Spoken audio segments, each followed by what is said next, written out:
Look at him. Look at the bounciness of it. Look at how it bounces. Oh. Ladies, gentlemen, and everyone in between, welcome back to another video by yours truly. And today, you might notice that the camera has a little bit of a different quality than usual, and that's because I'm not using my iPhone 14 Pro to record all this. I'm currently using a Pixel 5, and the reason why that's the case is because I'm going to be doing something that I haven't done in a very long time, and that is that we are going to look through Apple's latest and upcoming software update, the OS 26 version update. And for those of you who don't know yet, yes, Apple is going to be consolidating all the different version numbers from all the various softwares.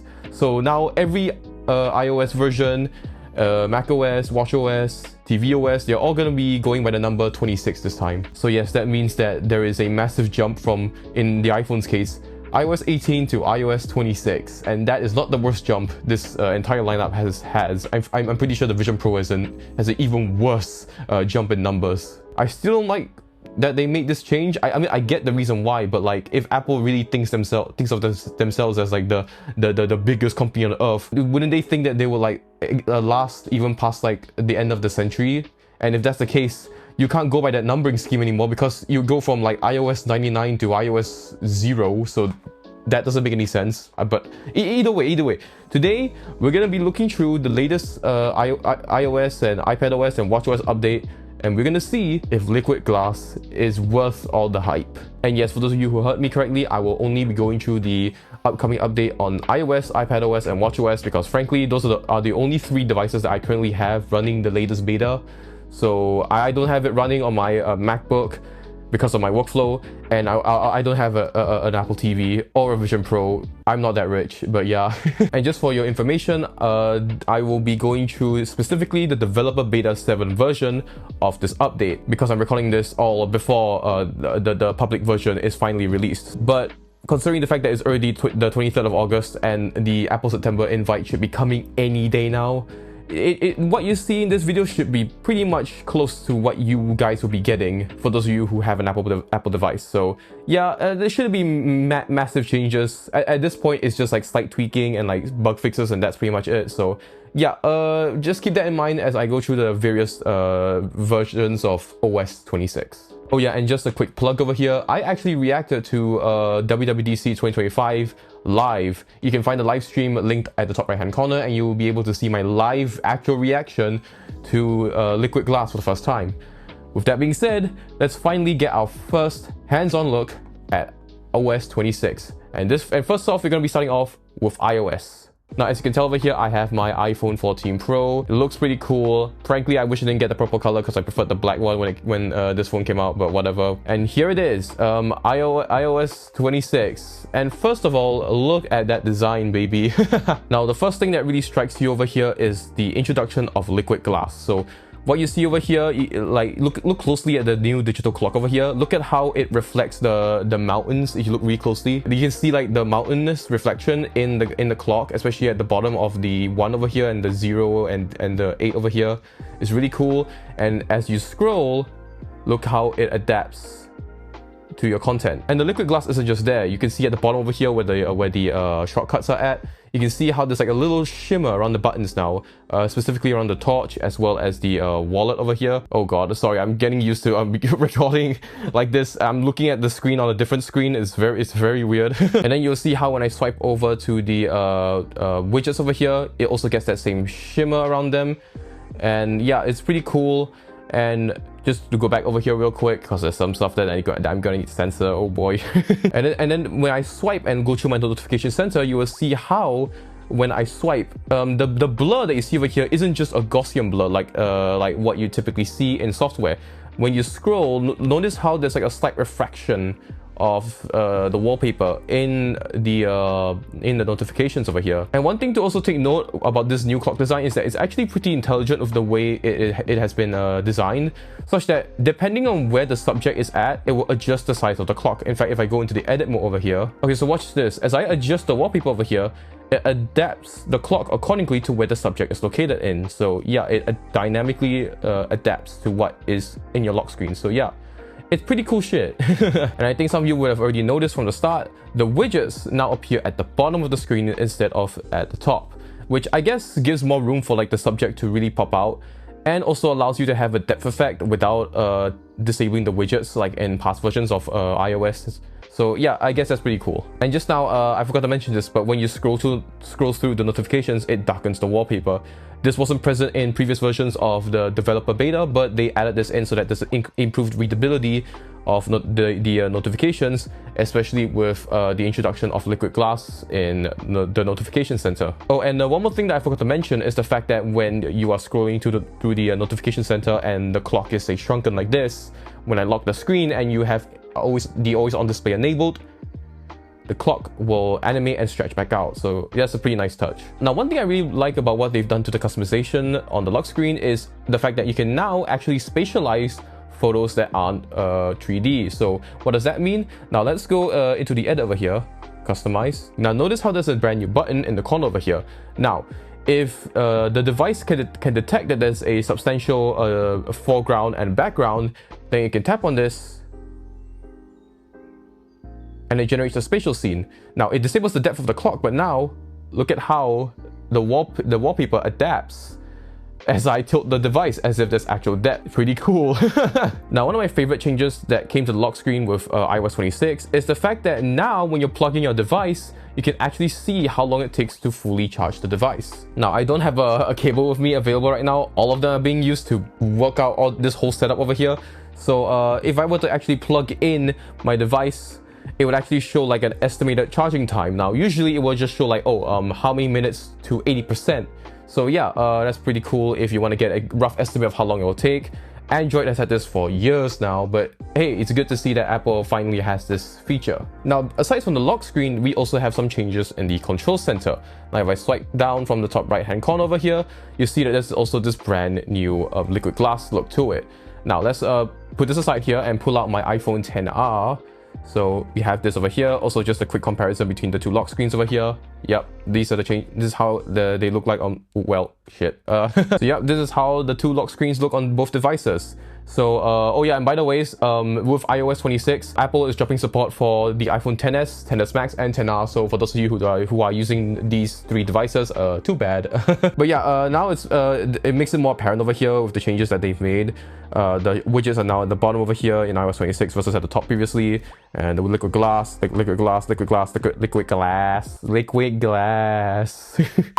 But then now going to the control center here, the changes are even more apparent. So notice how that basically everything has like this nice little sheen to it. I hope you can see it. It's a bit difficult to tell, but if I tilt the device, it actually changes the reflections around the buttons. It's a bit hard to tell.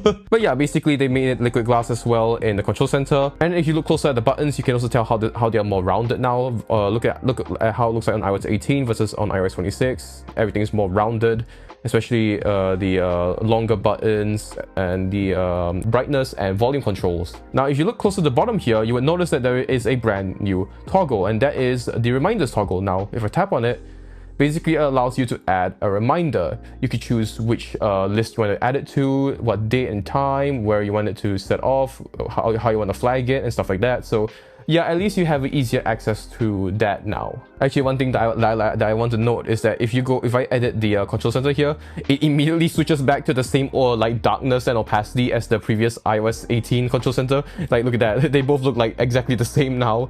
But the moment I tap out, boom, liquid glass again. Okay, let's move this aside for now. And now let's show off the home screen. Now, before I do that, as I swipe up, notice how the background like refracts around the edges and the bottom of the lock screen as I swipe. So actually, I mean, like bring it up over here to show it off a little bit better.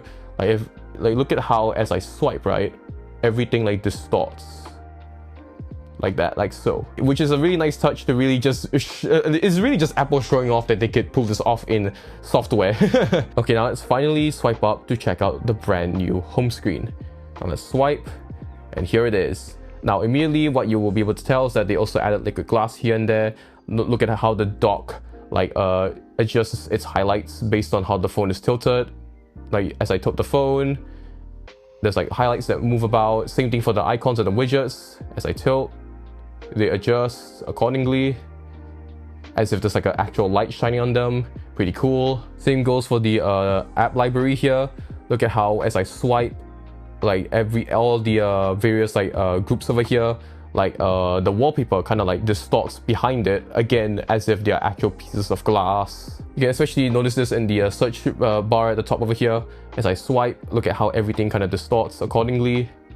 Again, pretty cool. Now, and there's even redesigned app icons. Now let me really quickly just like go to customize here and change back to the default icons so that you can get a better look at them. And as you can tell, there are changes here and there. I won't go through all the new app icons, but just immediately off the bat, you can see how if you look at the dock over here, the icons basically have like a nice gradient to them now, like basically adapting to the color of the of what you normally would see in the background of the app icon.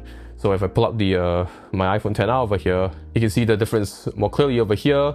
Notice how like it's more apparent. There's now like a gradient on the icons themselves. And if I move up over here, you get to also see the updated FaceTime icon, calendar, clock over here, and mail, even the maps icon and the camera icon, which some of you will be able to immediately tell actually emulates the original iOS, or rather iPhone OS 1's camera icon. So yeah, that's pretty cool. Hell, even stuff like third-party apps that haven't even been updated to iOS 26 yet, such as WhatsApp and Discord, even get a facelift that adapts accordingly to the brand new design. Pretty cool that Apple's theming engine is able to account for third-party app icons and adjust accordingly. Now, it isn't immediately apparent, but the icons are also ever so slightly more rounder. If I actually look at a third-party app icon, such as in this case the Live SG app icon, you can see how if you look very closely, like it's the outline within the app icon does not align with the new rounded corners. But in day-to-day use, you wouldn't be immediately able to clock that there's a slight change in the rounded corners of the app icons. Now, it doesn't really matter for most people, but for app developers, it's probably going to be something that they need to take note of. And also, one more thing to note is there's also a change to the app animations, especially those that come from the edges of the iPhone. Now, if you open up the Reminders app over here, it just kind of animates normally. It doesn't look that too different over here. However, if I open something like FaceTime, notice how there's like a slight change in the way it animates. Like, let's bring it close over here. If I swipe, like there's a slight tilt to it. Like, I think it's more obvious when you slow down the footage. I guess it just is a nice touch when you're using the device. Pretty cool. And of course, as you guys saw just now, if I were to edit and customize, you actually get these brand new theming option here known as Clear. Now, you get the same choices as before, such as the dark icons over here, as well as Tinted, which also has a change to it, which I'll go into later. But if I change it to Clear, notice how every icon will now be transparent or more so translucent. So you can set the light, which basically gives it a more transparent look, or you can set it to dark, like I usually do, to basically improve the legibility of your app icons over here. And it looks pretty cool. Now, just like all the other liquid glass elements, notice how as I swipe, it kind of like adapts and warps the wallpaper behind. Like, take a look at the Notes app, the Notes widget especially. Notice how the mountain like kind of like distorts in the background. Now, the same thing also applies to the app icons, but it's apparent over here because of the choice of wallpaper that I use. But if you use the correct wallpaper, the effect will be very obvious. Okay, I just changed the wallpaper over here, and if I go here, yeah, the effect is even more obvious now. Look at how like the app icons also kind of like adjust as I swipe. It changes and warps the wallpaper. Again, a nice touch. Now, interestingly enough, with this update, they also made some changes to the way tinted icons work.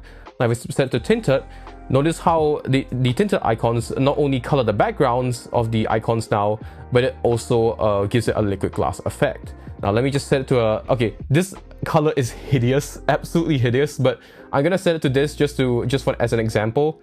So I'm gonna set it to this for now. I'm gonna pull up my older iPhone here. Like, if I did the same thing over here, if I set to tinted, it only changes the color of the glyph in the middle. So basically, within the app icon, there's often like a subject.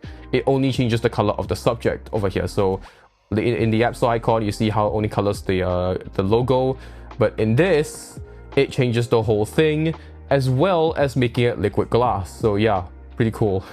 But maybe I should have chosen a better color for this example because it looks so bad. Now, actually, one thing I forgot to mention is that if you look closely at the dock has actually been made slightly taller. Now, I don't have a device to compare it to, but if you look at your existing device, you might notice that the dock will be slightly shorter on yours, and whereas over here on this device over here, it's ever so slightly taller. So I guess that's pretty cool. Now, of course, all these liquid glass elements don't just apply to the home and lock screen, it also applies within the app. Now, let's first open up the camera app, and immediately you're hit with this brand new design. Now, if I were to open up the camera app on my iPhone X over here, you can especially see the difference between the two. Now, if you look closely between these two, you'll notice how, if you look at the bottom, it simplified the controls and basically hidden away all the various photo modes and video modes. So on my iPhone over here with iOS 26, it's just photo and video. It basically just simplifies the UI and makes it less confusing, especially for older folks who aren't used to other recording modes and just want to use the most basic ones, such as photo and video. Now, don't worry though, if you swipe along the bottom over here, if you swipe along the bottom, then you get to see all of your various modes like before. It's just now hidden away. And also just a nice little touch at the bottom here. Notice how as I swipe, there's like a distortion of the text along the edges of the little glass bubble over here. Pretty cool. But yeah, basically this is so that the controls are more simplified and not as cluttered. And of course, I forgot to mention that they also shifted these controls to the bottom of the shutter button instead of on the top now. And for those of you who have like cameras with multiple lenses, you can also tell that there's also a slight change to the way it looks. Now, if you go to the top over here, you also see how there's like a change to the way it looks over here. Now, don't worry, if you want to access all of your controls, you can either tap at the top over here, or you can just simply swipe up. Like swipe, and there you go. You get to have a look at all of your controls over here. It's big, it's bold, and it also has the cool liquid glass effect. Like if I wave my finger at the bottom here, notice how it warps again at the edges. Pretty cool. Ooh, glass. That's so cool, glass. But yeah, all of your various features are now hidden away in here. Is to basically simplify the UI over here. And you can actually also disable some of the toggles over here. Like notice how there's like a flash and a live control over here. You can actually turn those off in the settings so that you don't see them, which cleans up the UI even more. And also there's this new feature where if you have a newer iPhone, it will also alert you if your camera is like smudged up. Like right now, if I just like really like smudge it up, you won't see anything on here because for some reason you need a device with Apple Intelligence, I think. But if you have a newer device, it will actually show an alert telling you to clean your lens if it detects that it's dirty. So again, pretty cool. Don't know why it's limited to the newer models. It's a bit weird. It's not like it's an Apple Intelligence thing. Don't tell me it's like some Apple Intelligence limitation. That's complete bullshit. But yeah, if you have a newer device, it's good to know that you now have that. Now, speaking of camera, there's also been changes to the Photos app as well. Okay, now if you look at the Photos app, there's been some changes that have been made that a lot of people will like. Because a lot of people really hated how iOS 18 combined everything into one consolidated library, where you can like scroll up to see all of your photos, and then you can scroll down to see all your collections. Fortunately, Apple has separated the two once again. So right now, I'm looking at the library, so all your photos over here, you scroll up and down to look through them, or you can tap on collections to see your collections once again. So over here, you have your albums, your memories, your pin. Basically, it's the same thing as before, except now it's all on a separate page instead of in one single pane. Oh, and I forgot to mention, look at the bottom over here and notice the brand new tab buttons over here. If I were to swipe, there's this brand new like glass effect to everything. Look at how it like stretches. It's pretty cool. And also, you can't notice it on camera right now, but as you wave your finger and press on these liquid glass controls, it actually brightens up with a HDR effect, so that it basically like gives the effect of the button glowing as you swipe along the bottom. It's just that I can't really show you guys because this video is not recorded in HDR, so well. Now if you look through some photos over here, you will see how there's also this brand new liquid glass design over here as well. So as I swipe, look at how the elements and the liquid glass buttons adapt to the content. And if you want to open up a context menu over here, notice how there's a new design now. So as I swipe, there's like a slight glowing effect. If you look really closely, it's like a glow effect that moves up and down along with where my finger's at. And of course, it also stretches and squeezes as I stretch it, which is pretty cool. Again, some people like it, some people hate it, but I feel like it really gives the system like a more like organic feel to it, such that it adapts to where your finger's at. So if I stretch it to the side, it stretches to the side. Stretch it down, it goes down as well. It's stretch it. Now, just to really quickly show off over here, if I were to go and say like copy edits and have a look at the toggles, They've also updated them as well. Notice how it's slightly longer, but as I tap on them, there's a slight glass bubble that moves. It's even more obvious when I like swipe along at the bottom over here. Like if I swipe, there's like a glass bubble that moves back and forth. Again, a nice touch. And one nice reachability change that they made is that when you say tap on buttons closer to the edges of the screen, let's say I want to delete this photo over here, instead of the alert popping in the middle, it now shows up at the bottom of the screen where the button was at. The same thing if you were to tap on a button at the top, if it's at the top right hand corner or top left hand corner in this case, the alert will also emerge from the top left and not in the middle. So basically it makes it feel more like natural for the button to morph into the alert. So yeah, I guess that's just a nice touch. And if you look closely, you also notice how like the text is now left aligned instead of centered. So again, not much of a massive change. It's just a nice touch. Frankly, it doesn't really matter too much. It's just a design choice. So I don't know. Now, just like on the lock screen, now in the Photos app, you can also have an option at the corner over here on some photos to turn it into a spatial scene, which if you let do its magic over here, it basically turns the image into a 3D image. So if I were to put in landscape over here, notice how like it changes as I tilt the device, to the up, to the down. It gives it a nice little depth, and it looks really cool on a 2D screen, but it'll look even better if you have a Vision Pro. So yeah, it's just a nice effect that makes your photos really pop out and make it feel like it's sitting right in front of you again, and makes the memory feel alive. Now, besides the Photos app, there's also been some massive changes to how Safari looks. Now, if you look at the bottom of here, the URL bar now looks completely different. Now it's basically shrunken and more compacted. Now, if I were to pull out my iPhone XR over here, you can see how it currently looks like on iOS 18 versus on iOS 26. It's way more compact and obviously also has the brand new liquid glass design. Now, funnily enough, this isn't the first time Apple did this. I remember back in either the iOS 14 or iOS 15 beta, I think it's the iOS 15 beta, they did something like this. I tried it out myself, and while I actually personally was okay with it, a lot of people hated how so many of the controls are now hidden away. So they kind of reverted away from that and instead went with what we now see from iOS 15 all the way up to iOS 18. But now they've done it again with this new compact tab bar, but don't worry, you can go back into the settings and change it back to what you see in iOS 18 if you want to. Personally, for me, I'm okay with this because like, I mean, it's not that hard to use the controls. If you want to say open up your bookmarks, it's all there, all your tabs, also all over there, new tab, private tab. And if you are like say on the web page, the controls over here as well to like go back. Hold on, let's say if I go to say the Apple Store over here. Look at how like it kind of like adapts so fluidly as I swipe.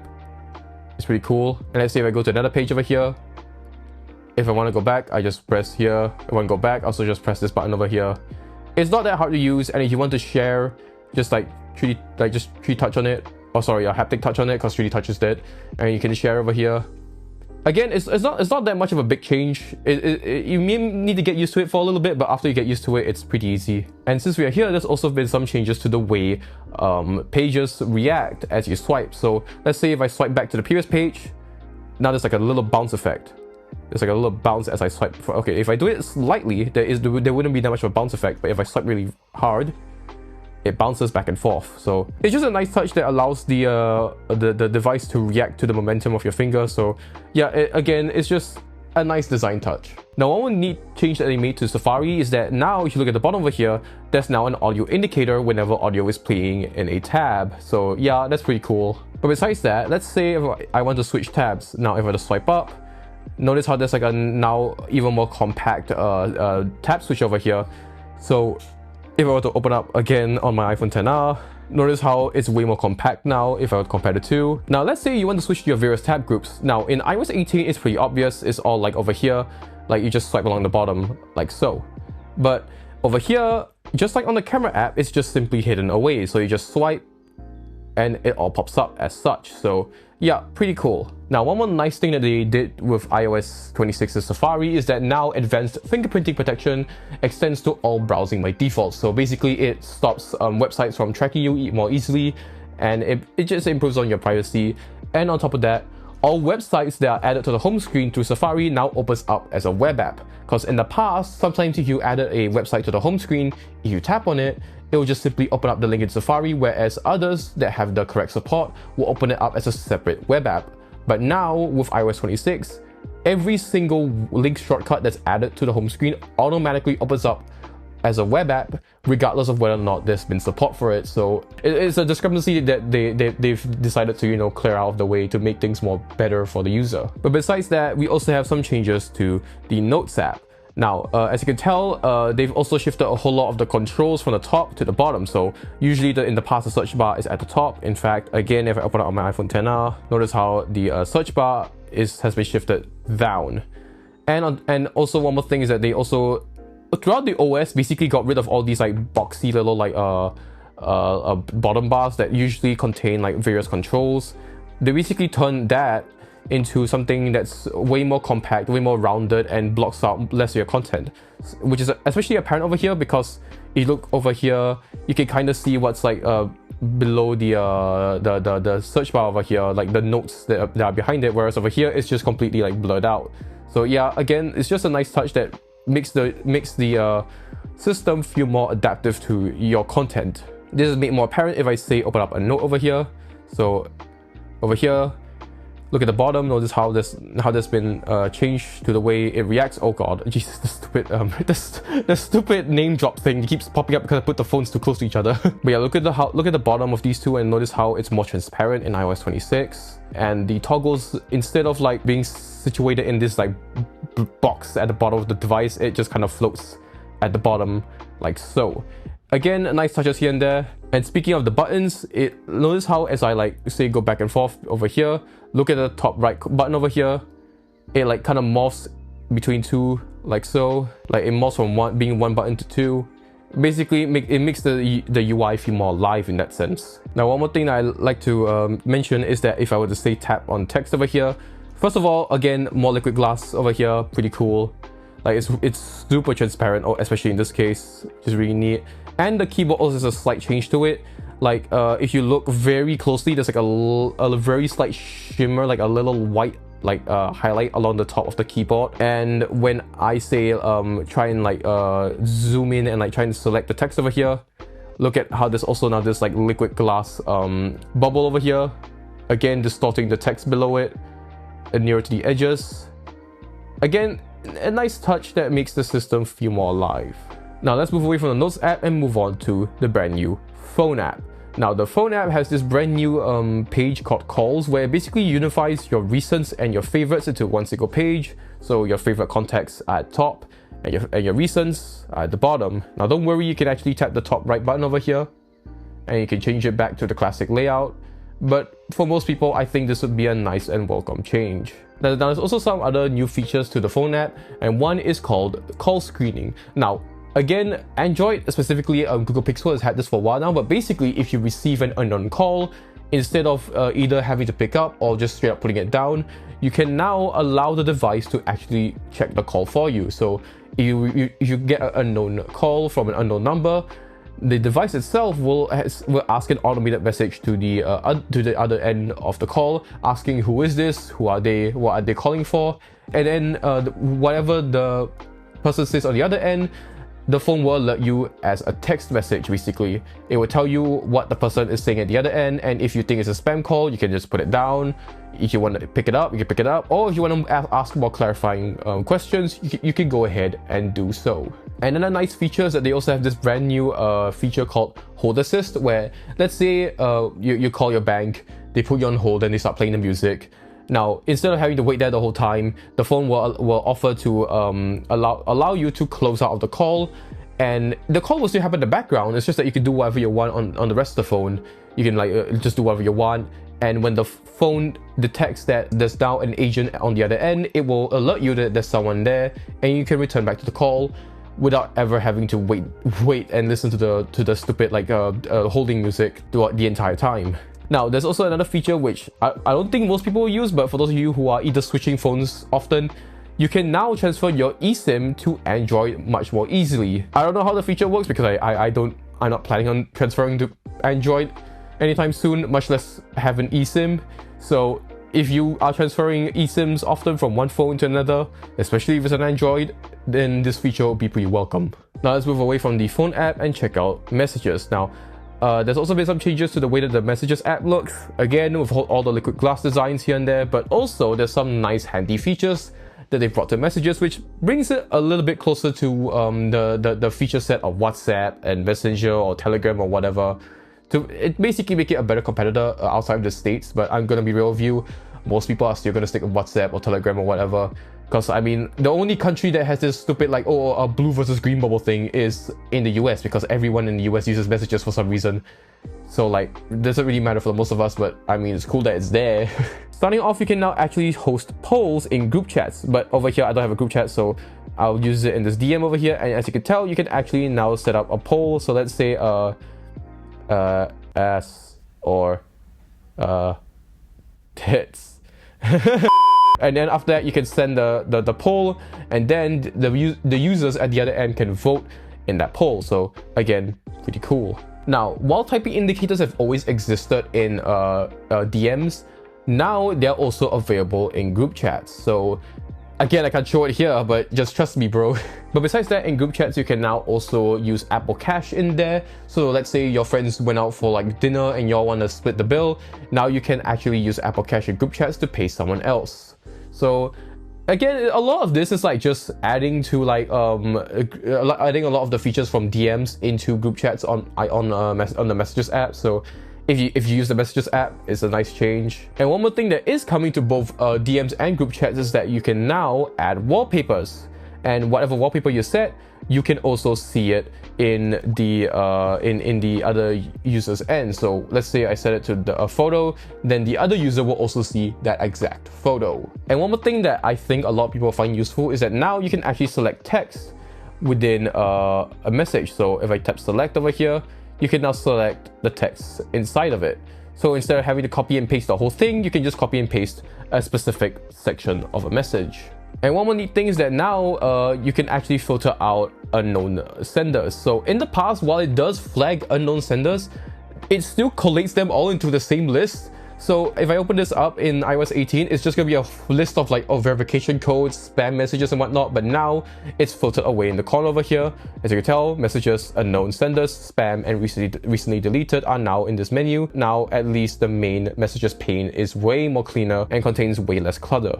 Now let's move on from messages and into the brand new Games app. Yes, there's a Games app on the iPhone now. Basically, it's just this like cool like new app that allows you to access, browse, and check out new games on the App Store, as well as the ones that you already have on your device. Now, as you can tell over here, obviously you get the same like liquid glass effects over here.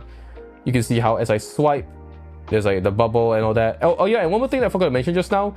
Notice how as I press and hold on the tab, if this tab is close enough to another button, it morphs into it. So I should move closer for this. Look at the search button and the tabs. If I were to make the tabs expand, it kind of like connects with the search button like just a little bit, like kind of like a teardrop, like merging with a larger pool of water. Again, a nice just a nice little effect. But anyways, besides the whole like liquid glass thing they got going over here, you can browse new games in the App Store, specifically stuff from like Apple Arcade. So yeah, Apple Arcade, everything over here. If you subscribe to it, it's a nice touch, I guess. And over here, you can also quickly access your library of games. So currently, I don't really play a whole lot of games on my phone, so you see all sorts of random bullshit. There's Subnautica over there, and there's SimCity Build It, Lumen. But yeah, it's all over here to see all your games. Basically, it's kind of like a game launcher that you see on Android, but now it's on iOS. And as you can tell over here, you can also view your achievements. So whatever achievements that you've earned, it will also pop up over here. And if you have friends, but currently I don't really have any. Oh, that's a bug right there. That is a Apple, you're gonna need to fix that. But yeah, if you have any friends, you can actually see what they're currently playing, and you can also challenge them to earn various achievements. So like, oh, first to hit a certain high score in Minion Rush or whatever. But yeah, if you have friends and you for some reason compete with them on Game Center, then there's that. But anyways, yeah, Game Center still exists for some reason. Like, there's a Games app and there's also Game Center.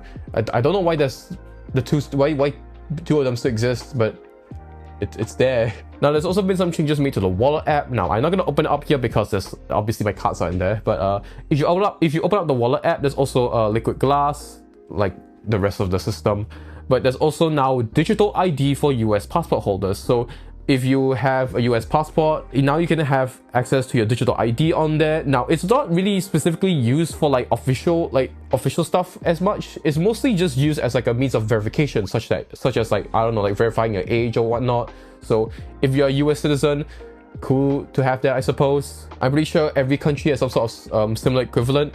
For example, in Singapore, we have the SingPass app, which is like basically shows like your digital ID on there as well.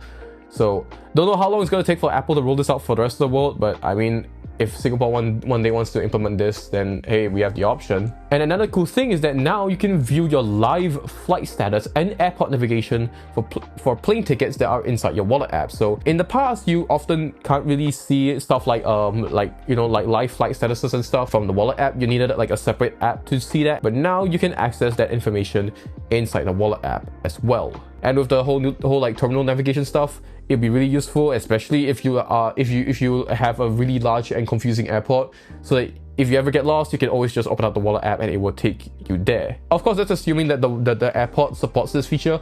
Not every airport's going to support it, at least not immediately. So if you're in a more upscale airport, you're probably going to have to wait a little bit to use this. So yeah. And one cool thing for shoppers is that now you can redeem shopping points and pay with installments with Apple Pay in physical stores. Now, in the past, this was only available in the wallet app on digital stores, so online shopping. But now you can use this in physical stores if the store supports it. So again, if you're that kind of person that likes to redeem points and use them, it's a nice touch. It's a nice touch to be able to use them now with the wallet app. Now, there's also another brand new app on the iPhone, and that is the Preview app. Now, this has been available on macOS for forever, but now it's available on iPhone, and later on you will see it's also available on the iPad. Now, basically, for those of you who don't know and don't use a Mac, what this app does is that it basically allows you to view, edit, and annotate PDFs, and also edit and export images in various formats. So if I go ahead and browse over here, I can open up some of my PDFs. For example, go to my downloads. I open up this file over here. You can see how you can now access the PDF over here. You can annotate, you can sign, you can select. So you can select stuff over here. You can also access information and like share it and like search through the document over here. Basically, you don't have to download a separate app to like view and annotate PDFs now. You can just use a default app on iOS. So yeah, it's just pretty cool to have this available to you right here, right now, just freely without having to potentially pay for a subscription fee to like edit PDFs and shit. So yeah, it's free for you to use. So yeah, that's pretty cool. Speaking of files, now there's been some changes to the Files app. Now, again, aside from the whole liquid glass thing, like, ooh, glassy glass. Now, in the Files app, you can actually customize the icon for folders. So if I go on my iPhone over here, I've, for example, changed the folder icon for my Minecraft worlds as this nice little globe icon. And over here, my PDF is now a nice little like PDF icon. And you can do this for anything over here. So let's say if I want to change this over here, this app icon called Letters. So I can, let's see here, we can customize the folder and tags. And as you can tell, you can change the tags over here like in the past, but now you can also add an icon. So there's a whole big list you can choose from. Let's say for letters, I'm gonna pick something that's letter related. So okay, there isn't really one good one for letters. By the way, letters in this case means like the alphabet. So I'm just gonna go with like the I icon, I guess. So yay, I icon, that's cool. And on top of that, now on the Files app, you can choose what app to open a file with, which is so much better because in the past, you often had to like share the file to a different app to open it in that app. But now, if I were to press and hold on this, you can choose what app to open with. Over here, I can choose my Documents app or a Reddit app with my name for some reason. That's or you can also open up with Preview with Quick Look. So yeah, again, it's cool that you have access to all of that now. But besides the Files app, there's also been changes to Apple Music. Now, honestly, I really love the changes that they made with the Apple Music app. Now, first off, as you can tell over here, now you can actually pin various artists or playlists or albums to the top. So right now I have my favorite songs and my sleep playlist as well as the Minecraft soundtrack at the top over here, but I can also pin various artists at the top so you can have quick access to their music. Another cool thing is that now when you're playing music, you can enable something called auto mix. Now what is auto mix? You know how there's like videos on YouTube and TikTok where like people find the best transitions from one song to another? Basically it's that, but like now automated in Apple Music. It will try and adjust the two and how they transition from one to the other so that it sounds as seamless as possible. Basically it's a bit like how like DJs typically do it. It often tries its best. From my personal experience, it's okay, but if the song doesn't really have a whole lot of like singing and it's more instrumental, it's kind of hit or miss. So it really depends on what kind of music you have in your playlists. But besides that, you also now get lyrics translation and lyrics pronunciation. So let's say you have lyrics in Spanish, it can now also translate the lyrics. So really quickly, let me find like, I don't know, what's this foreign song? I don't know, Despacito? I don't know, I really don't know. Now, let's say I open up Despacito over here. Now, there is translations. So if I skip ahead over here, there is translations at the bottom. So yeah, that's pretty cool. And then as I said before, there's also now lyrics pronunciation. So let's say there's like Korean lyrics in a song.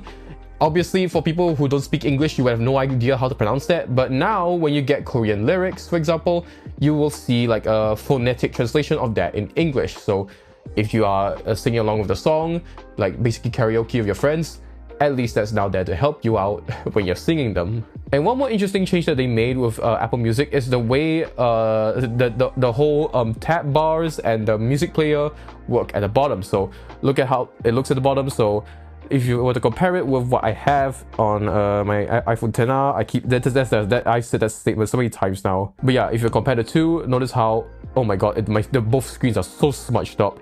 As you can tell, there's like a whole liquid glass going on. But if I swipe along the bottom over here, it doesn't really change. But if I were to swipe along the bottom, look at how the tab bar kind of shrinks and allows the music player to really stand out.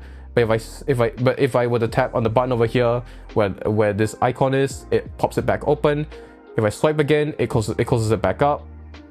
Yep. So I don't know, it might be confusing for older folks and like a hit or miss for some people, but for me, it's just kind of, it takes some getting used to see like the tabs just suddenly shrink away and the only thing being really visible is like a music player. So yeah, there's that. And one last change that they made is how music works on the lock screen.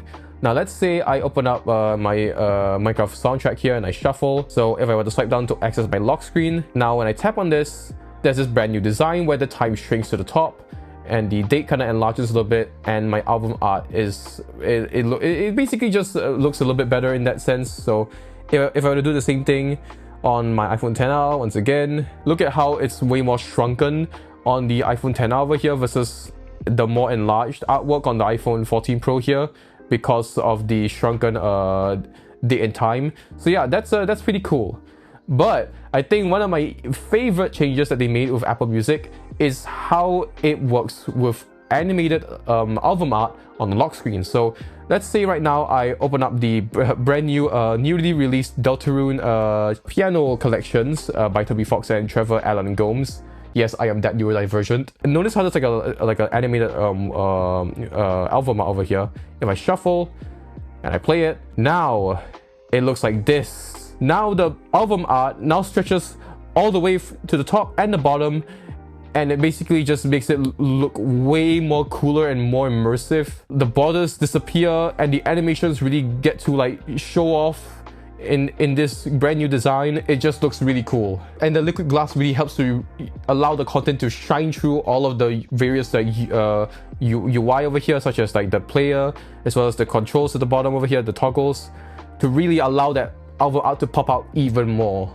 Now besides the music app, there's also been some changes to the clock. Now there isn't that much changed here, but I think this is one that I think a lot of people will like, and that is that now when you edit an alarm, you can finally change the snooze duration.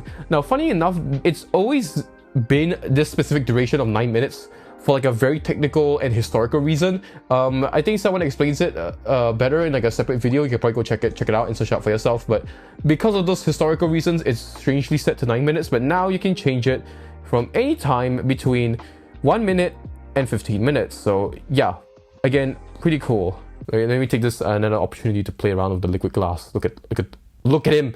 Look at the bounciness of it. Look at how it bounces. Oh. But besides the clock app, there's also been some changes to the Maps app. Now, besides all the liquid glass stuff going on over here, look at how like the map kind of like warps below the glass elements over there. But now there's also been some changes to the way the Maps app intelligently detects your whereabouts.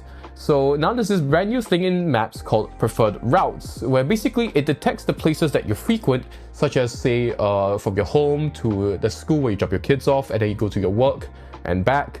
Basically, it can detect that so that it can alert you if that usual route that you take has any delays, and it will suggest to you different routes based on that. So yeah, it's pretty cool that it can detect that, especially if you are constantly going between the same places all the time. Pretty useful if you want to avoid jams. So yeah. Then there's also another feature that I unfortunately can't really show off right now, and it's called Visited Places, where you know how there's like some like cool apps that show off like, oh, this is the places that you've been to. Yeah, it's basically that feature, but now in the Maps app by default, and it's unfortunately currently limited to the United States, United Kingdom, Canada, Australia, Switzerland, and randomly Malaysia for some reason. I don't know why Malaysia is suddenly in like the first wave of a feature like this. Usually Malaysia is like pushed aside, but hey, I mean, cool for my Malaysians who are watching this. They at least they finally get to feel what it's like to get a cool new niche feature first. And there's also new incident report types, so that if you want to report incident, you can have more variety to choose from to basically make your report more specific. Oh, and before we go away from the Maps app, I just want to show off these cool new designs that Apple implemented in the Singapore Apple Maps. Look at that. Look at Fullerton Hotel. It's an actual like 3D render of the damn place now. Look at that. It's so cool. Same thing for the National Gallery. Look at that. It's pretty cool. As well as Marina Bay Sands. Look at that. Oh, and Gardens by the Bay. Look at that. Okay, but besides the Maps app, there's also been some changes to the AirPods.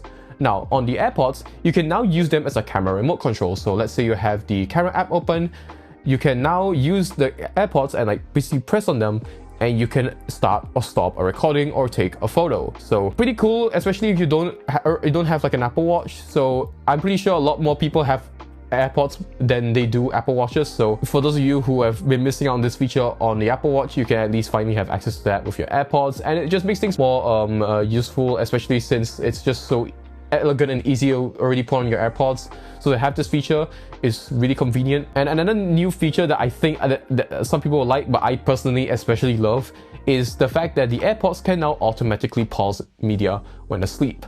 I've been testing this feature out for about a month now, and it's pretty good. Like it's pretty good at like activating at the right time. Like I've never had an instance where like I fall asleep with my AirPods on and it pausing before I actually knock out. Like every single time I've used this feature, it always plays the music all the way through, such that when I sleep it turns off, and when I wake up it's no longer playing, which basically allows you to preserve more of the battery on your AirPods and prevent them from just constantly playing until it's dead, which isn't very good for the battery longevity anyways. So yeah, it allows your AirPods to basically live longer, both short-term and long-term. And you know how AirPods can automatically switch between say your iPhone and your iPad and your MacBook? Well, now it can do the exact same thing with CarPlay. So if you often like use your AirPods while you're in the car, don't know why you would be doing that while you're driving, but if you want to do that, you can now.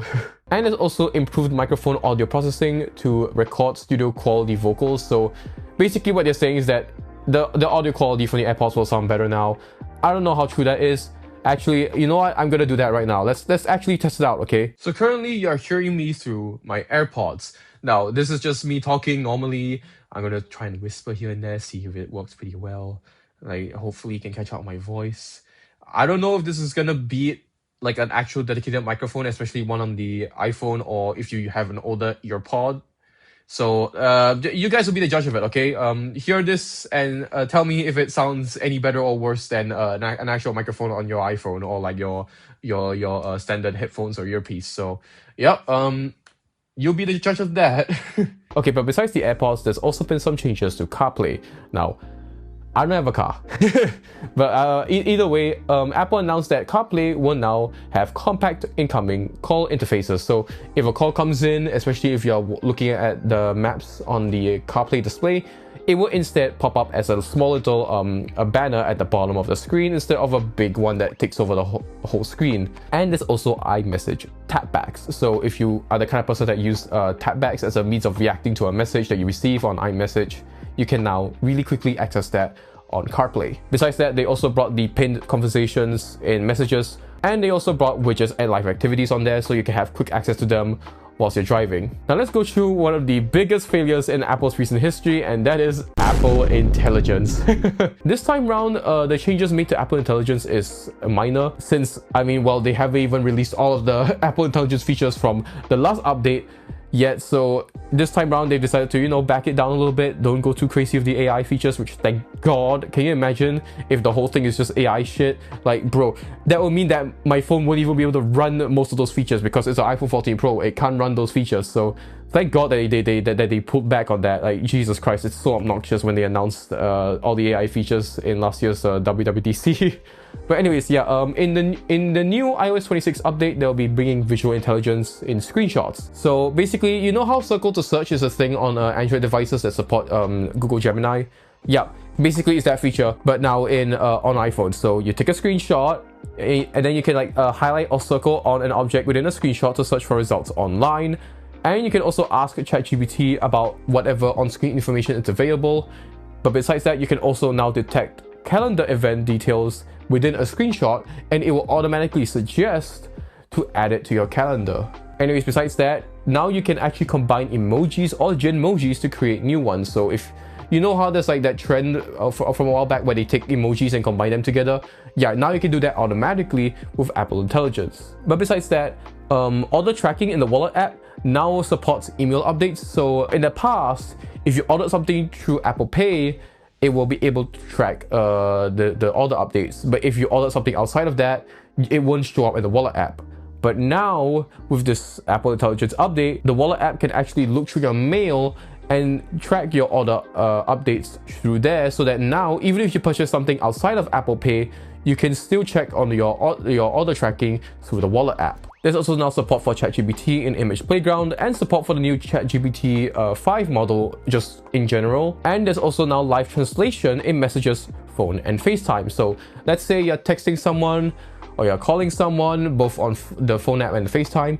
Now there'll be a feature where you can see translations live. So in the Messages app, you'll see the original message in, say, Spanish. Then below that, it will show the translation of it. And in the phone app and FaceTime, you can also either hear the translation through the phone or watch as a translation pops up on the screen when you're in a FaceTime call. Frankly, I don't understand why this is an Apple Intelligence thing, because it's just translation. People have been doing this for a long time now. I don't know why it's limited to the newer iPhones. It does not make any sense, but yeah. But anyways, besides the weird discrepancy in the way they implement AI features, in the Reminders app, it can now suggest tasks, grocery items, and follow-ups based on on-device information. So basically, based on the emails and messages that you receive on your iPhone, the Reminders app can detect that and suggest reminders based off of that. So let's say you receive a message from your mother to buy some groceries at 6 p.m.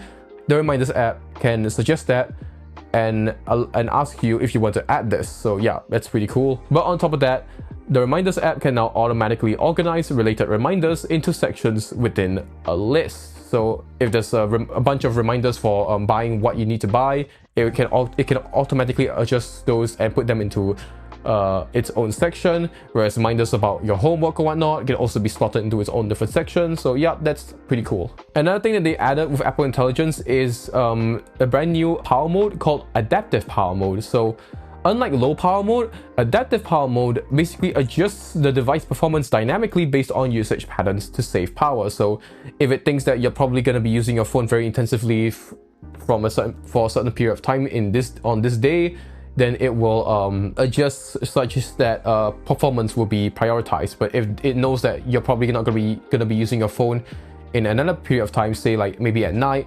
then it will decrease your performance to allow your battery to consume less power.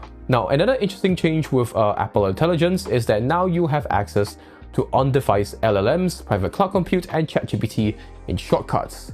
So if you want to play around with those and like create your own custom shortcuts based around large language models, you can use that.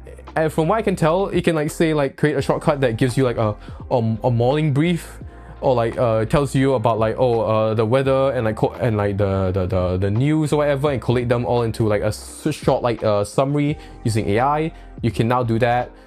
So yeah, that's pretty cool if you're into that kind of stuff. So yeah. And one last thing that they added with Apple Intelligence on iOS 26 is that now the notification summary has been re-enabled for the News app. So if you don't know, a while back they disabled this because it was causing misinformation. So yeah, they had to turn it off so that people don't sue them for wrong information. But now they've re-enabled it for for various news apps. So that can either be a good thing or a bad thing. Okay, so there's also some other changes that I didn't know where to put in this video. It's more of like just miscellaneous changes here and there. For example, let's say you're in a game, right? So now there's this brand new game mode overlay. So let's open up the control center here, and you can go to the game overlay, and now you can have access to okay, basically first of all you can access the games app. You see what you're playing right now, and then your achievements, leaderboards, and challenges can be viewed over here if they're available. You can also see your friends and your contacts, and over here you can adjust what music you're playing, the display brightness, the sound, and connect the controller, or turn on and off game mode. So yeah, that's pretty cool. And if you haven't noticed already, now the home bar no longer is permanently visible. So in the past, if I open up an app, let's say on my iPhone XR, if I say open up Apple Music over here, if you look very closely to the bottom, notice how the app bar no longer is permanently visible. It's only visible when I say like change my screen over here. It'll show up for a brief moment when I don't touch it, but now it will disappear. So yeah, that's one distraction moved out of the way. So yeah, that's pretty cool. I also forgot to mention that there's also a brand new screenshots UI. So if I take a screenshot right now, this is how it looks like now. So yeah, that's pretty cool. You can see that there's now like rounded corners in like the cropping tool. And if you're on a device with Apple Intelligence support, it will also have buttons to use the various like ChatGPT prompts and whatnot. And if I actually go to the markup tool over here, there's a brand new read pen. So if I tap on this, yeah, basically the read pen looks like this. Like, I mean, if you're not a student and you use a read pen, you know exactly what I'm talking about. Wow, look, cool read pen. Wow. Oh yeah, and there's also a brand new low barrier alert in the dynamic island. So over here, I took a screenshot of how it looks like at 20%. So basically, it's more larger now, and this is how it looks like at 10%. So yeah, it just basically makes it pop out a whole lot more than it did previously in iOS 18. So yeah, that's pretty cool. And there's also brand new ringtones. So let me really quickly open up the settings app here. Now, if you look under the default reflections ringtone, there's now a few remixes here. So this is how it looks like. This is how it sounds like normally. Now there's this. And there's this. And then there's this. Then this. Then this one. Then there's this one.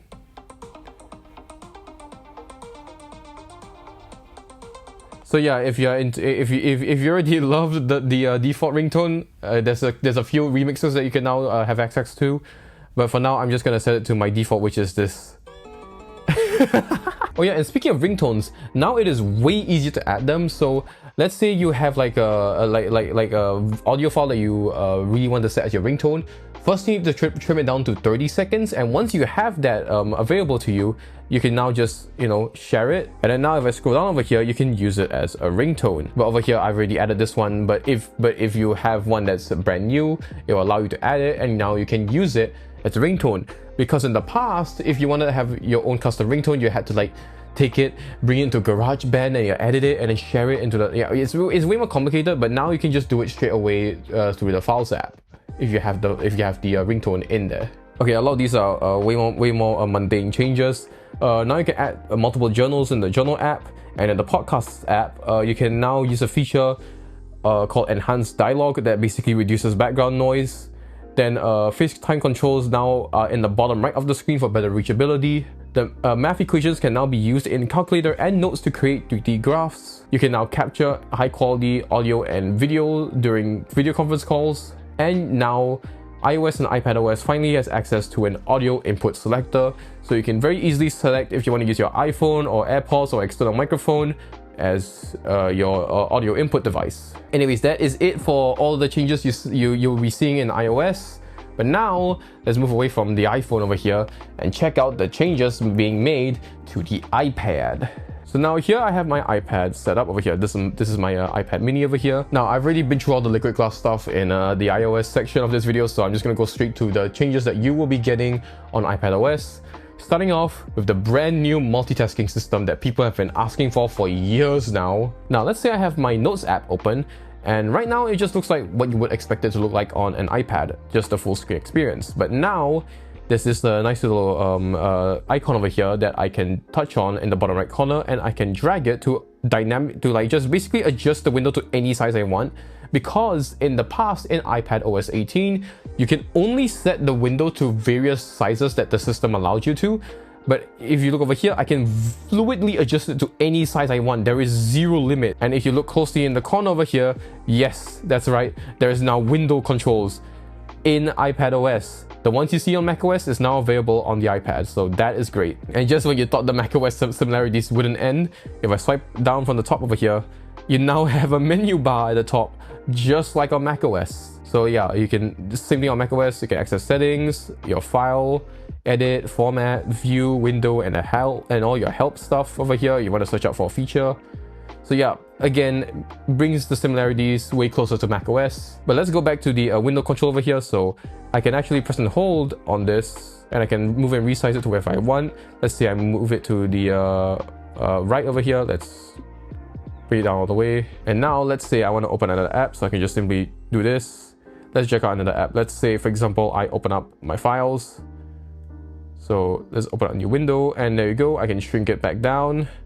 And then there's also some cool gestures I could use. So instead of having to go to the corner over here and like adjust the position and resize it from here, I can just simply just drag it, slap it to the corner, and it will automatically adjust as such. And I can obviously, just like in the past, use this middle section over here to drag and change the size of the windows. Then I can also add even more apps. So let's say I'll open up Reddit.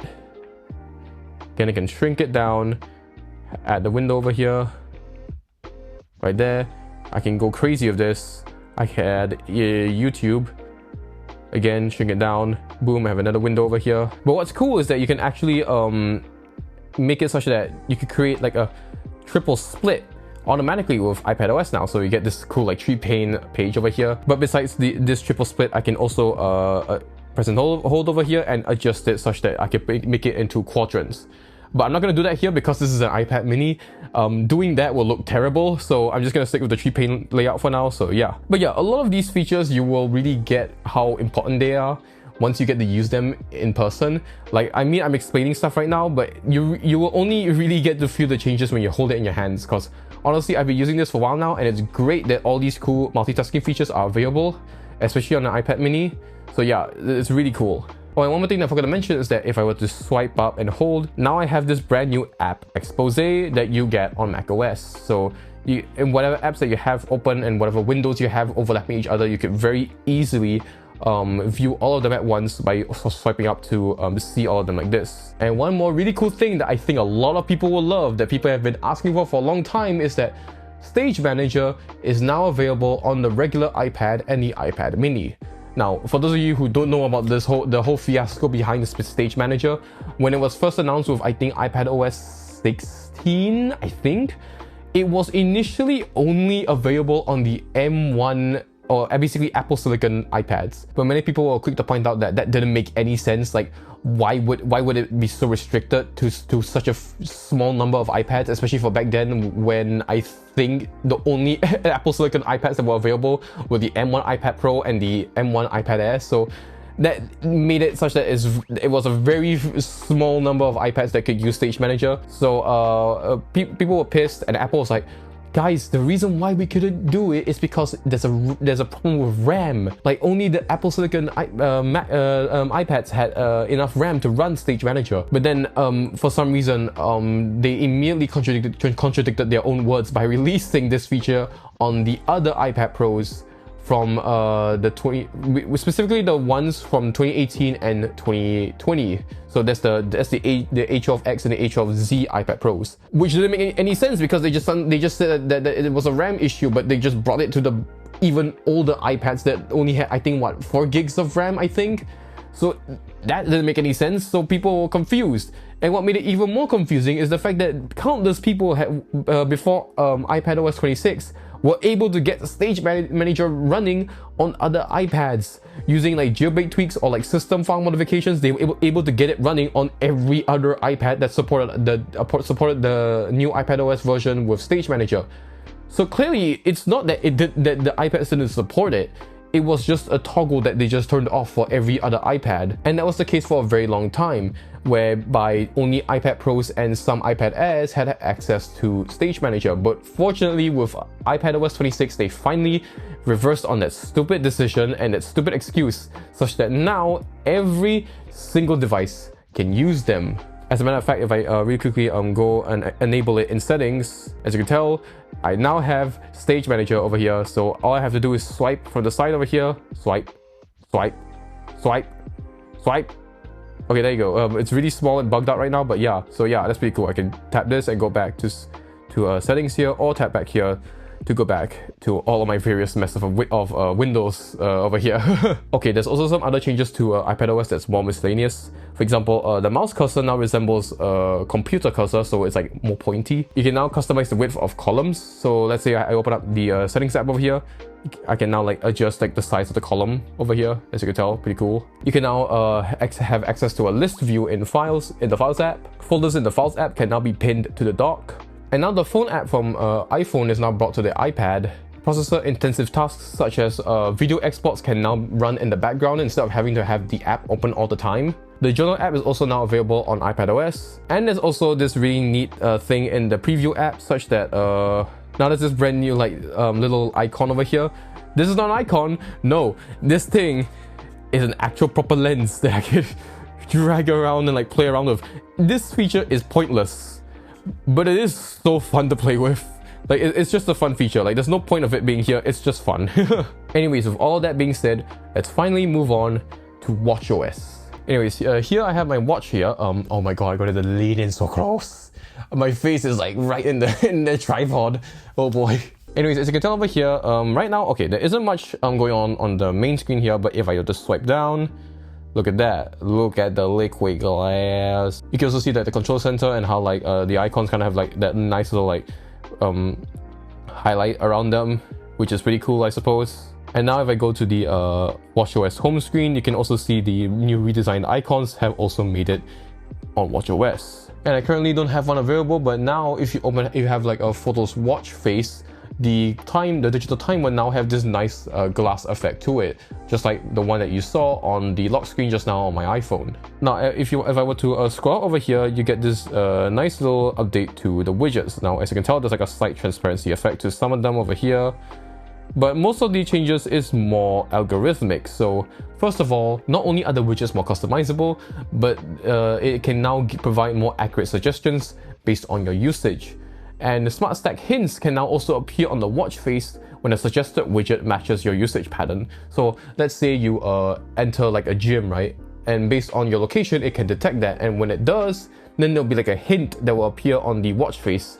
And then when you tap on it, it will show the widget and it will suggest that you start a workout. And same thing if I say were to open up the camera app on my iPhone, there'll also be like a hint where it will suggest to open up camera remote on the watch. In fact, I can actually do that right now.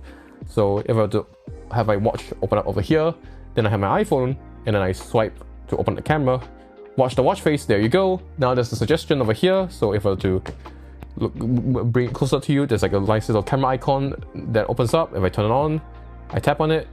Now it will suggest a widget to open up camera remote. I tap on it, and boom, the camera is now available to me on the Apple Watch. So yeah, that's pretty cool. Actually, since I'm here, right, now there's also a brand new gesture such that if I were to flick my wrist, it dismisses the app. And this works anywhere. So if I have the notification center open, I flick, I close it out.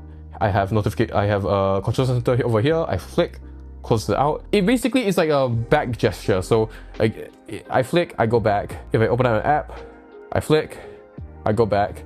Yeah, so it's a universal back gesture, which is really useful, especially if you're like, say, you're jogging, you're huffing, you're puffing, and suddenly you see a notification that's blocking your workout statistics.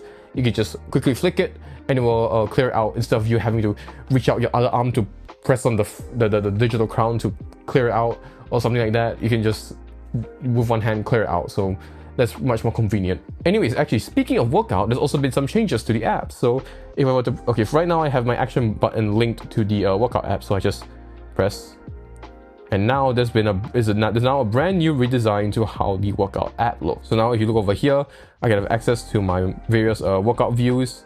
I can also tap over here to see my goals and targets. I can also go over here to select what music I want to play. And then I can also set alerts for my heart rate, my time, my splits and whatnot. And obviously, if you want to look at all of your various other workouts, you can always just scroll and there they are. So yeah, it's just a nice little design change that makes your workouts more front and center and way more easier to customize. And on top of that, the workout app can now provide personalized workout media. So based on what you have in your library, it can pick out specific songs that will suit your workout and play them as you're carrying out your various like workout sessions and whatnot. So yeah, that's pretty cool. Now, another thing that they added is that they're also bringing Apple Intelligence to the Apple Watch, which I again can't show off because I don't have Apple Intelligence. And the reason why I don't have Apple Intelligence is because in actuality, all the Apple Intelligence processing is done on the iPhone. It's just that whatever processing is done on the iPhone, the results show up on the Apple Watch, so that it basically makes it feel like way more seamless without sacrificing on the watch's performance. Because I think up to now the Apple Watch's processor is only like dual core, so if it tried to run any of those Apple Intelligence models on here, the thing is gonna lag the hell out. So so it's a good decision that Apple went with. Anyways, what they added with Apple Intelligence on the Apple Watch is that now there'll be a brand new automated workout buddy. So basically, as you're like say running, it will remind you of like with like motivations like keep going and whatnot. There's a video on Apple's YouTube channel that shows this off a little bit better. It basically like just gives you like motivation, reminds you of your goals, and once you're done, it also like encourages you to keep up the good work and whatnot. And some people find it cringe. Personally, for me, I think it's pretty cool. It really depends on what kind of person you are. So yeah, if you use it, it's there. And with Apple Intelligence, they also brought live translation to the Apple Watch, and also they brought something called Smart Actions in the Messages app. So let's say someone asks you your location. Now the Apple Watch can detect that message is asking you for your location, and then it will suggest that you share your location with them with these Smart Actions. So yeah, that's a cool feature that they added. And another thing that they added to the Apple Watch, which I have been asking for so long, is that they finally added a Notes app to the Apple Watch. Okay, so now I'm gonna go to my my home screen over here, and there you go. The Notes app is right here, front and center. So now I can view existing notes that I have on my iPhone, but unfortunately you can't edit them. Like no matter what you do, you can't edit the note. You can only just view them from here, but you can create a new note from here. So I can tap the button over here and I can create a new note. So test. Oh yes, sure, why not? Yes, this is a note on the Apple Watch. So yeah, that's cool. Done. And there it is. Again, you can't edit them. That's my only gripe with this, is that you can't edit the note after it's been made. So yeah, that's pretty cool, I suppose. Okay, now there's the miscellaneous stuff that they added to watchOS. For example, notification chimes now adapt to the surrounding noise levels. So basically what it will do is that it will automatically adjust the volume of the notification chime based on how loud your environment is. So you don't have to end up in a situation where like the notification chime like is blaring in like a quiet room. So if it detects that you're in a quiet room, it will soften so that it won't be so loud. But if it detects that you're in a very loud environment, then it will blare it out even louder. So that's pretty cool. It's a good feature as well, because unlike in the past where you have to only set it to one volume, where it's either too loud for everyone else or like too soft for you to hear, it can now adjust itself based on where you're in, so that it wouldn't be socially awkward when your watch pings really loudly in like a meeting. So yeah, that's a nice change for a lot of people. And on top of that, there's also now support for custom control center toggles for third-party app developers. So basically, if I were to open up the control center, right now I don't have any like custom like controls, but in the future, app developers can add their own toggles in this screen. So there could be a toggle to say like open up vouchers in a separate Apple Watch app, or you can also have another toggle where you can really quickly launch another app on the Apple Watch. So that's pretty cool. And another cool thing is that now they're finally bringing back blood oxygen to the United States. Now, technically this feature isn't coming out in iOS 26, it's coming out earlier than that. But I thought I should mention it either way so that people will know. Now, in everywhere else that's not the United States, this feature is completely unchanged. Like right now, if I take my measurement, it's just gonna take it just fine because it was never banned outside of the US to begin with. So it's just gonna continue doing its thing. And then after that, it will show the results over here on the Apple Watch. But because of what Massimo did and their lawsuit in the United States against Apple, now that Apple has brought it back to the Apple Watch, they had to make some changes such that they can work around the lawsuit. Now when you do the same thing on an Apple Watch in the US, the results don't show up on the Apple Watch, it will only show up on your iPhone. It's a bit of a hassle, but hey, it's a workaround to the features, to getting the feature back on the Apple Watch. So I guess Apple just kind of had to resort to that if they wanted to bring the feature back to everyone. So yeah, although from what I hear, Massimo's not happy that Apple was able to work around this. So oh well. Anyways, that is it for everything that is new in iOS, iPadOS, and watchOS. Now, okay, technically I didn't say everything. I only said like the highlights of what's new. Because if I listed every single new feature to like the teeth, I think this video would be an hour long. So I'm not gonna do that. I've just listed out all of the essential big features that I think a lot of you might love and enjoy or hate. I don't know. but even with all that being said, I think a lot of you would be wondering what is the performance like on all of these various devices now that there's this brand new like design that seems to be way more power intensive. Now, from what I can tell, at least initially when you first update to the latest version, it will heat up. It will get hot. But that's only because the phone is still setting up and getting used to all these brand new features in the background. But after a while, it does work out just fine. Like I have my iPhone 14 Pro here.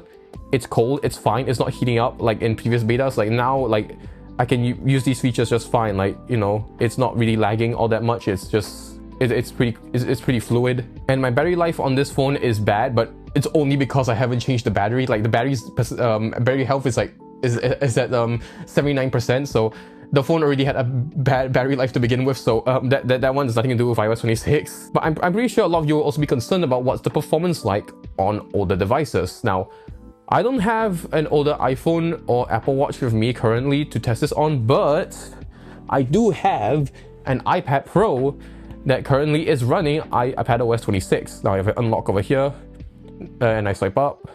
It will stutter a little bit. Like, for example, if I do this, like you can tell that the page kind of stutters a little bit and the iPad does get heated up.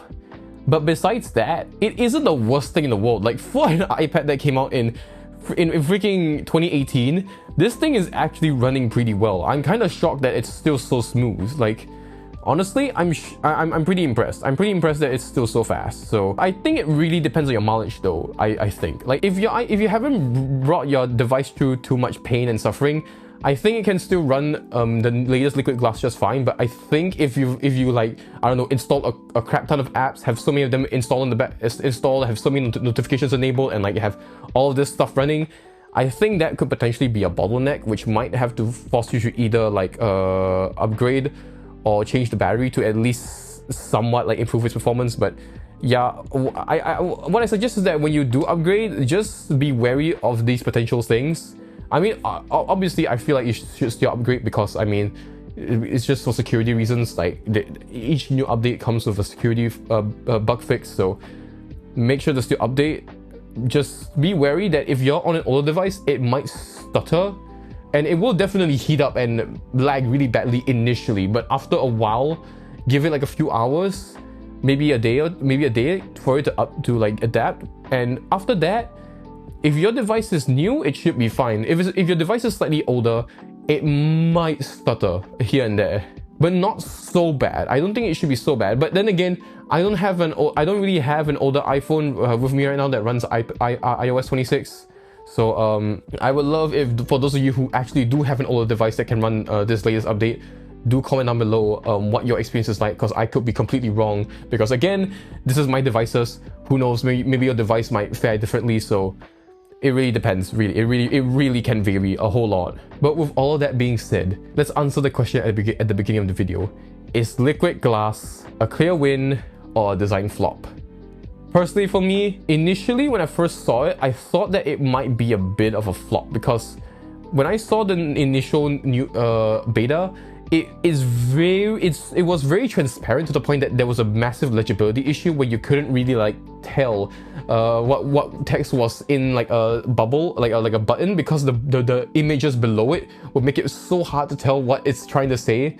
But now with the various tweaks to the liquid glass system here and there, I think they've adapted it in such a way that even when there's like a lot of images in the background below like a liquid glass button, you can still read the text just fine. Like, I think they've done a good job at that. I think of all the tweaks here and there and the modifications that they've made, now liquid glass feels less of like a design fail and more of just like a really fluid and fun system to play around with, which will take some getting used to. I know a lot of people are gonna really not like this design because of how glassy and transparent everything is. Like, people will hate it. There will be people who will resent it.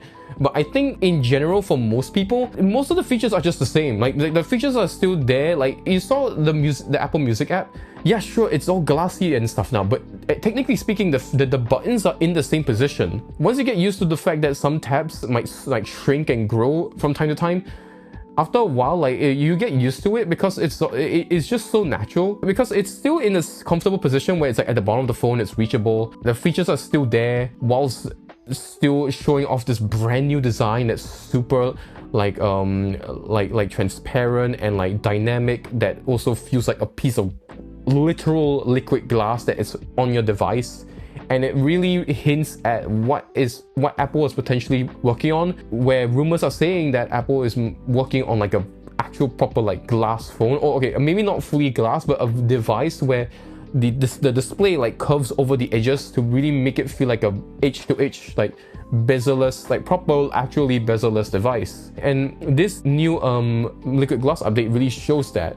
Like, it's brand new and it's radical and it's different, but it doesn't hinder on the functioning of the device that much. Like, I can still use the device just fine. I don't have any issues adapting to the liquid glass design. But yet I now have more fun on my device, and it feels like it has such a brand new coat of paint that makes it feel so much newer. It really feels like what Windows 7 could have been if Microsoft kept working on that. If they stuck with that design all the way through to Windows 11, what that would look like in the future. Like, instead of just being a simple Gaussian blur, it can just really adapt to whatever content you have, and it just looks incredible whilst not hindering on functionality. And I think with all of that being said, and honestly, I'm repeating myself so many times here, I think liquid glass really is just a clear win for most people.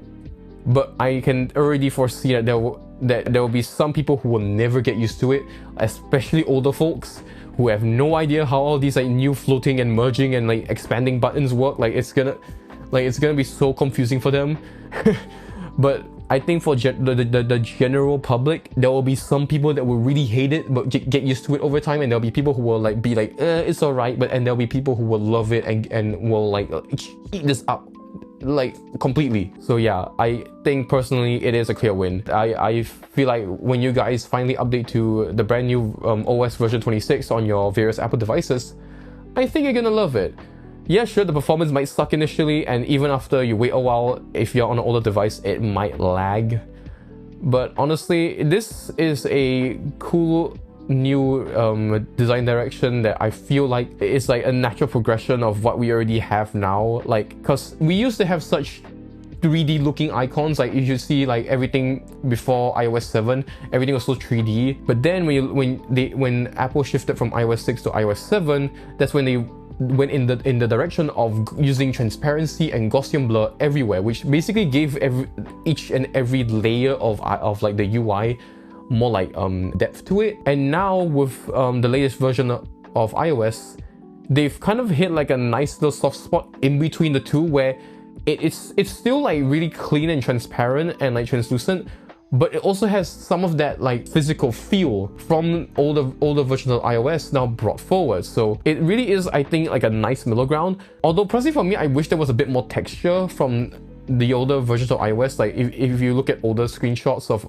iOS, it really had that look of like the real world but on like a screen. But either way, I still think that what Apple did here is a really nice step towards kind of leaning back to their older days while still sticking with the newer design. Like, it's a nice merger of like physicality and minimalism. With that being said, I can't wait for you guys to try out these new softwares for yourself, and I really hope that you've enjoyed this video. And if you wanted to give your thoughts about how this new liquid glass design might impact like the way you use the device, or like what you just think about it as a whole, comment down below. You know, I'd really love to hear what you guys think about it. And if you wanted to see more content like this, like give a like to this video, subscribe, comment. You know exactly what to do down below. And with that, I will see you guys in the next video. Bye bye.